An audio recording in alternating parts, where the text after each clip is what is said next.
మంగళవారం పోల్చారం మండల కేంద్రంలోని జిల్లా పరిషత్ ఉన్నత పాఠశాలను కలెక్టర్ తనిఖీ చేశారు. 10వ తరగతి విద్యార్థుల సామర్థ్యాలను ప్రశ్నలు జవాబుల రూపంలో పరీక్షించారు. ఉపాధ్యాయులకు పలు సూచనలు చేశారు. అక్కడ జరుగుతున్న విద్యా బోధన, ఉపాధ్యాయులు విద్యార్థుల సంఖ్యను అడిగి తెలుసుకున్నారు. ఈ సందర్భంగా కలెక్టర్ మాట్లాడారు. పిల్లలతో ఏకాగ్రతను పెంచుటకు ఉపాధ్యాయులు ప్రత్యేక శ్రద్ధ పెట్టి వారి అభ్యున్నతికి పాటుపడాలని టీచర్లను కలెక్టర్ ఆదేశించారు. పరీక్షల సమయం దగ్గర పడుతున్నందున విద్యార్థులు కష్టంగా కాకుండా ఇష్టంగా చదివి మెరుగైన ఫలితాలు సాధించాలని సూచించారు. ఈ కార్యక్రమంలో ఉపాధ్యాయులు, సిబ్బంది తదితరులు పాల్గొన్నారు.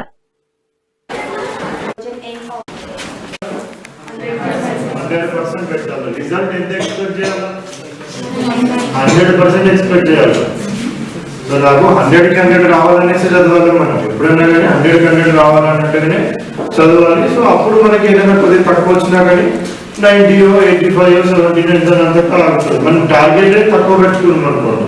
నాకు 50 మార్క్సే రావాలని టార్గెట్ పెట్టుకున్నాను. అప్పుడు ఏమవుతుంది? ఇంకా తక్కువ వస్తుంది. నేను పాస్ అయితే కాదు 35 మార్క్స్కే ప్రిపేర్ అయితే నేను ప్రిపేర్ అయినాను అనుకోండి. ఏమవుతుంది అప్పుడు? ఇంకా ఒక్కొక్క ఆర్బిటాలు ఎంచుకుంటూ పోతాం. ఎట్లా 2 అయిపోయినాక నెక్స్ట్ డేకి పోతాం, పోతాం. దీనిలో కూడా అయిపోయినా నెక్స్ట్ ఆ కాన్సెప్ట్